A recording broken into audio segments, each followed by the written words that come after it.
जी और माननीय अखिलेश यादव जी ने एक गरीब के बेटे को, जिसके पिताजी पंचर बनाने का काम करते हैं, इस विधानसभा में चुनाव लड़ने के लिए भेजे हैं। आपको लाइव सड़कों पे मिल जाएगी, मात्र चौराहे पे 100 मीटर इधर और 100 मीटर बगल में।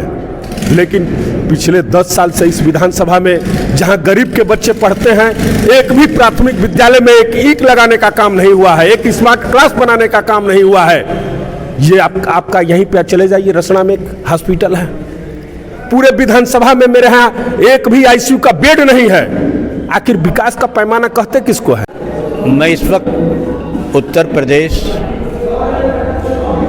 का जनपद बलिया और बलिया का सब डिवीज़न रसड़ा में मौजूद हूँ। मैं इसकी विकास, इसकी सफाई को देखने के बाद मैं कहता हूँ पूर्वांचल का से लखनऊ, इसी लखनऊ के है तो रसड़ा, लेकिन रसड़ा के मुख्य मार्ग पे सुहेल देव का राष्ट्रीय ऑफिस है और यहाँ पे लोगों की भीड़ लगी हुई है और यहाँ पे मौजूद हैं आपके राष्ट्रीय सचिव साहब। मैं इनसे जानना चाहता हूँ, अपना परिचय देते बताएं कि किस रणनीति के तहत चुनाव लड़ रहे हैं आप? जी, मैं शिवेंद्र बहादुर सिंह, प्रदेश महासचिव सुभाषपा। चूँकि विधानसभा चुनाव का ये समय चल रहा है, हम लोग के यहाँ 3 तारीख को मतदान है। आपका प्रश्न है कि किस मुद्दे पे चुनाव लड़ रहा है। हम लोग का मुद्दा साफ है पूरी तरह से। माननीय ओम प्रकाश राजभर जी और माननीय अखिलेश यादव जी ने एक गरीब के बेटे को, जिसके पिताजी पंचर बनाने का काम करते हैं, इस विधानसभा में चुनाव लड़ने के लिए भेजे हैं। आपको लाइव सड़कों पे मिल जाएगी, मात्र चौराहे पे 100 मीटर इधर और 100 मीटर बगल में। लेकिन पिछले 10 साल से इस विधानसभा में जहां गरीब के बच्चे पढ़ते हैं, एक भी प्राथमिक विद्यालय में एक ईंट लगाने का काम नहीं हुआ है, एक स्मार्ट क्लास बनाने का काम नहीं हुआ है। ये आपका यहीं पे चले जाइए, रसना में एक हॉस्पिटल है, पूरे विधानसभा में मेरे यहाँ एक भी आईसीयू का बेड नहीं है। आखिर विकास का पैमाना कहते किसको है? हम लोग तो स्पष्ट है, विकास का पैमाना है स्वास्थ्य है, शिक्षा है, रोजगार है। विकास के 3 पैमाने हैं। रोजगार का जहां तक बात है, हम अभी और नई फैक्ट्रियां भी लग सकती हैं, नहीं लगी उस पर भी कोई बात नहीं है। हमारे यहाँ तो पिछले 12 साल से बसपा शासनकाल से हमारे यहाँ चीनी मिल बंद है और यहाँ के विधायक है, पिछले 10 साल से विधायक है। ये एक बार सड़क पे उतर के धरना प्रदर्शन तक नहीं किए कि चीनी मिल चालू हो और कुछ न कुछ घर घर रोजगार मिलने का एक मार्ग प्रशस्त हो। विकास यहाँ कुछ नहीं हुआ है। ये पूरी तरह से अपना डंपर, अपना ट्रैक्टर, अपना ठेकेदारी, अपना कंपनी चलाने का काम हुआ है। इन्होंने विधायक होते हुए अपने कंपनी को किस तरह से लाभ दे सकते हैं उस पर काम किए हैं, न कि गरीब जनता के हक में कोई काम किए हों। उसका कोई परिणाम नहीं है, चूंकि गरीब जनता जानती है अगर हम विकास करेंगे तो हमारा सिलापट लगता है। जिस तरह से भी चौराहे पे एक लाइट लगाए हैं, उस पर लिखवा दिए हैं उमाशंकर सिंह, उसी तरह से सड़कों पे जहां होता है इनका नेम प्लेट लगता कि इस विधानसभा में इस काम को माननीय उमाशंकर सिंह जी ने कराया है। ऐसा है नहीं। जो आप सड़कों का जाल देख रहे हैं, हमारी सहयोगी पार्टी समाजवादी पार्टी के राष्ट्रीय अध्यक्ष श्री अखिलेश यादव जी के नेतृत्व में बलिया जनपद में सड़कों का जाल बिछाने का काम किया गया था। हमसे थोड़ा सा मिस्टेक हुआ 2017 विधानसभा चुनाव में।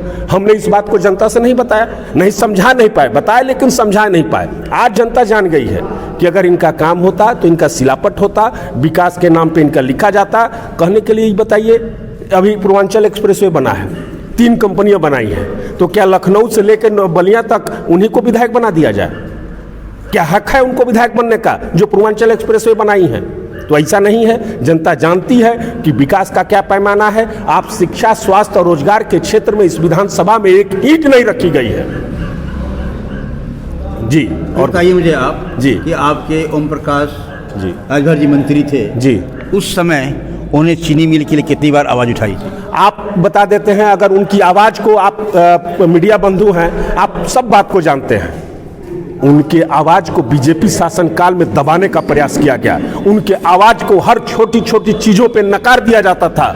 चीनी मिल तो एक अच्छी मुद्दा थी, उनके कहने पे तो कोतवाल फोन नहीं उठाता था।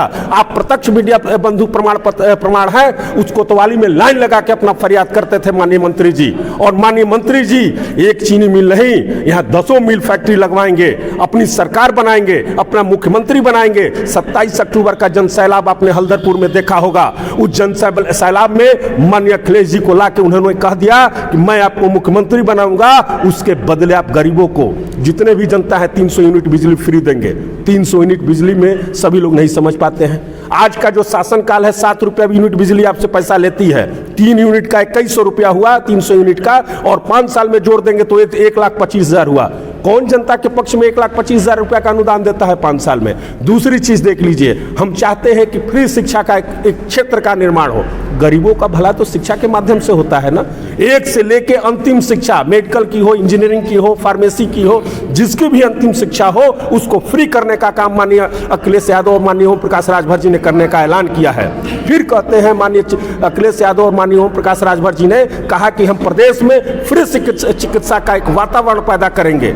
आप तो मंच से मेरे नेता के बारे में सुने होंगे, माननीय ओम प्रकाश राजभर ने कहा था कि क्या जरूरत है विधायक निधि देने की? विधायक निधि तो भ्रष्टाचार का अड्डा है। उसी पैसे को खत्म करके हम प्रदेश में पूरी तरह से फ्री चिकित्सा का एक वातावरण पैदा करेंगे कि किसी भी गरीब को किसी भी हॉस्पिटल में, या प्राइवेट हो या सरकारी हो, उसमें जाएंगे लेकिन उनका खर्च सरकार देगी। हम इस तरह का वातावरण चाहते हैं। यही सब मुद्दों के साथ हम जनता के बीच में हैं। जनता पसंद भी कर रही है, जान रही है। चूंकि कहा जाता है भोजपुरी में कि काट की हड़िया बार बार नहीं चलती है। अब 12 में बरगला लिए, 17 में बरगला लिए, इस बार आप निश्चित हैं। अभी देखिए आज के डेट में 25,000 वोट से चुनाव हम जीत रहे हैं। जिस तरह का जनसंपर्क है, जन सैलाब है, और ये सभी लोग, आप जितने लोग देख रहे हैं अपने पॉकेट से, अपने घर से लिट्टी लगवा के आते हैं, खा के और पार्टी का काम करते हैं, वहां तो पैसों के ऊपर लोग चल रहे हैं। जिस दिन वो पैसा बंद कर देंगे उनके बूथ पे कोई एजेंट तक नहीं मिलेगा। इसके अलावा मुद्दे क्या आपके हैं? आप जो मुद्दे बात करिए, हम शिक्षा, चिकित्सा, रोजगार, हमको लगता है कि विकास का प्रमुख मुद्दा है।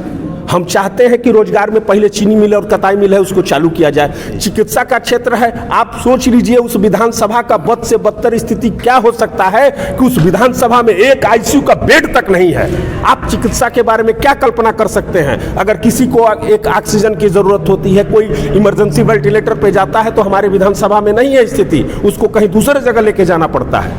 आप जिन गरीबों की अगुवाई कर रहे हैं जी, उन गरीबों को आपका मुफ्त राशन और गैस देकर किस तरह से उन्हें अपनी तरफ किया जा रहा है, बताएंगे आप?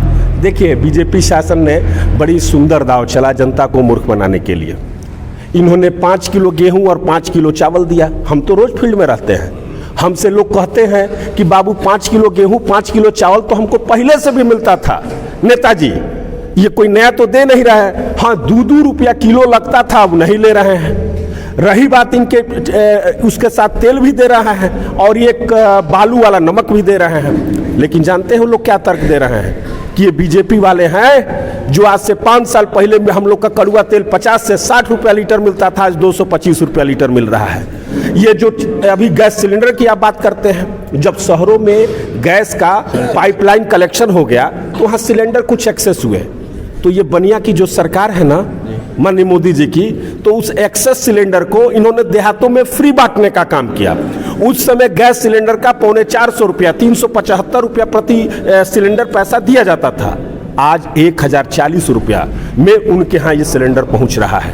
जनता जान गई है कि ये मेरे साथ कैसा छल हुआ है। 100 रुपया का राशन देके उनसे 2000 रुपया महीना लेने का काम ये भारतीय जनता पार्टी की ये धोखेबाज सरकार कर रही है। धन्यवाद। हमसे आप अपना परिचय देते बताइए कि पिताजी के काल में और इस समय में क्या फ़र्क पाया आपने? सर, मेरा नाम डॉक्टर संतोष कुमार है। मैं समाजवादी पार्टी में प्रदेश में राष्ट्रीय कार्यकारिणी का सदस्य हूँ जी। सर, जिस समय मेरे पिताजी विधायक या मंत्री रहा करते थे, पहले तो इस विधानसभा में सुरक्षा देखा जाए तो विधानसभा काफ़ी सुरक्षित था, और उस समय और आज में काफ़ी अंतर है। इसमें असुरक्षित महसूस लोग कर रहे हैं।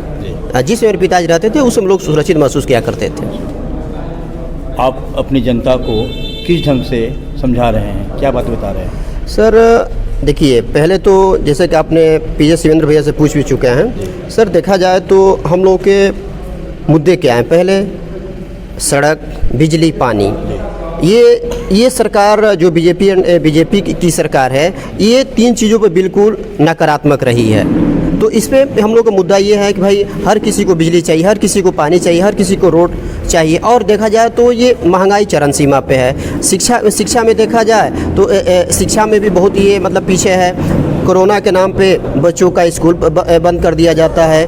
कोरोना के नाम पे यहाँ तक कि हमारे गरीब तबके लोग हैं जो बाहर जाकर फैक्ट्रियों में काम किया करते थे, उनको भी इन्होंने बंद करने का काम किया। जो सरकारी कंपनियां थी उसको भी इन्होंने प्राइवेट कर दिया, उसको भी बंद करने का काम किया। तो देखा जाए तो बहुत सारे मुद्दे हैं। यहाँ तक कि देखा जाए तो ये सिलेंडर वगैरह उज्ज्वला के नाम पे दिए फ्री में, और उस समय जिस समय ये लोग दिए थे उस समय तक 400 कुछ रुपये सिलेंडर था। जब ये कुछ समय बीत गया, इन्होंने सिलेंडर का दाम बढ़ाकर 1100 रुपये कर दिया। बहुत सारे मुद्दे हैं सर। आप राष्ट्रीय कार्यकारिणी में हैं, लेकिन आपके द्वारा कोई जन आंदोलन नहीं हो रहा, क्या वजह थी? नहीं, बिल्कुल जन आंदोलन हुआ सर। देखिए, हम लोग एक समाजवादी पार्टी के सच्चे सिपाही हैं और हम लोग अपने मन से कुछ नहीं करते हैं। जब हम लोग की पार्टी दिशा निर्देश देती है उसके अनुसार हम लोग अपना काम करते हैं। और हम आंदोलन करने का काम किया सर बहुत सारे, जैसे कि मान लीजिए कि अगर कहीं जुल्म अत्याचार हुआ तो उसमें हम लोगों ने बढ़ चढ़ के हिस्सा लिया। अगर ये शासन द्वारा हम लोग की बातें नहीं मानी गई उसमें हम लोगों ने आंदोलन करने का काम किया सर। देखा जाए तो इसी तरह से किसान हमारे वहाँ दिल्ली में बॉर्डर पे बैठे रहे तो उसमें हम लोगों ने ट्रैक्टर के माध्यम से रैली निकाल के उसमें आंदोलन करने का काम किया। तमाम सारे आंदोलन हम लोगों ने किया सर।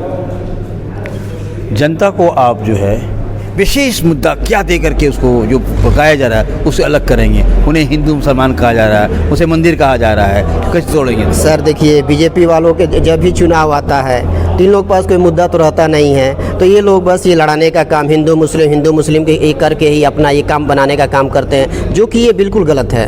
इनके पास कोई मुद्दा ही नहीं रहता है, क्योंकि ये जुमलेबाजी करते हैं, काम करने का काम नहीं करते हैं। और जब भी चुनाव आता है तो बस हिंदू मुस्लिम करने का काम करके अपना वोट बिटोरने का काम करते हैं। इससे पहले देखा जाए तो राम मंदिर के नाम पर ये लोग अपना वोट इकट्ठा करने का काम किया। अब तो खैर चलिए उन लोगों ने अपना हो सकता है काम स्टार्ट कर दिया, मैं तो कभी देखने नहीं गया, पर इन लोगों का विशेष मुद्दा भी रहता है हिंदू मुस्लिम को लड़ाने का काम करते हैं सर।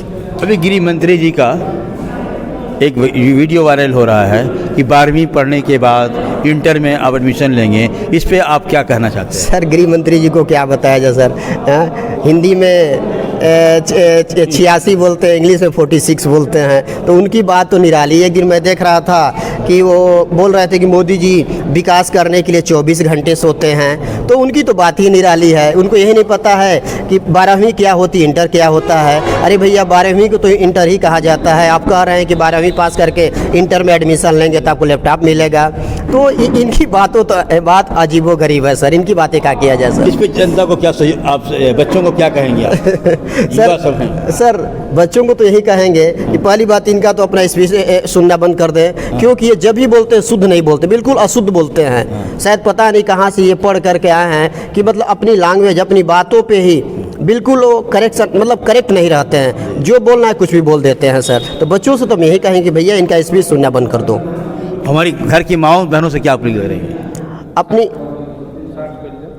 अपनी माँ और बहनों से हम ये गुजारिश करेंगे कि जो हमारे राष्ट्रीय अध्यक्ष जी ने घोषणा किया है उसको तो पहले सभी लोग जान लें, क्योंकि उसमें बहुत सारे घोषणाएं हैं। देखा जाए तो हमारी बहन बेटियां हैं, इनको 6 से लेकर के 12 तक अगर ये लोग पढ़ाई करते हैं उसमें लैपटॉप इनको फ्री दिया जाएगा। कन्या विद्या धन भी दिया जाएगा। हमारी गांव की जो महिलाएं हैं, जैसे कि हमारी पिछली बार सरकार थी तो 500 रुपये से बढ़ाकर उनको 1500 कर दिया गया। तो हम ये इनको संदेश देना चाहेंगे जो 3 तारीख को आने वाला चुनाव है, हमारे राष्ट्रीय अध्यक्ष अखिलेश यादव को देखते हुए आप लोग बढ़ चढ़ करके वोट करें और इनको मुख्यमंत्री बनाने का काम करें। अपना परिचय दीजिए आप। मेरा नाम जितेंद्र पासवान है। अच्छा, पासवान जी हैं जी। ये बताइए हमको आप, ये हम रसड़ा तहसील में विधानसभा में हैं जी। किसकी हवा चल रही है? देखिए सर, यहाँ हवा तो पूरे प्रदेश से चली हुई यहाँ भी आ रही है जी। और संभवतः जहाँ तक उम्मीद है कि इस बार रसड़ा में भी परिवर्तन होगा। अच्छा जी। अच्छा। यहाँ लड़ाई हर जगह तो बीजेपी और साइकिल लड़ रही है, लेकिन यहाँ लड़ाई हो गई है साइकिल और हाथी में। अच्छा। यहाँ पुराने विधायक जी हैं, हाँ। ठेकेदार उमा शंकर सिंह जी, पिछले 5 वर्षों में किसी भी बस्तियों में एक ईंट नहीं रखे हैं। अच्छा। और फिर चुनाव मैदान में आए हैं, लोग बहुत प्रशंसा करते हैं, लेकिन कहीं पूरा विधानसभा में उनका देखिएगा तो एक ईंट दिखाई नहीं देगा। तो इस बार जनता मूड बना ली है, इनको इस बार बदलना है। महेंद्र चौहान जी को इस बार चुनाव यहाँ से निकलेगा। धन्यवाद।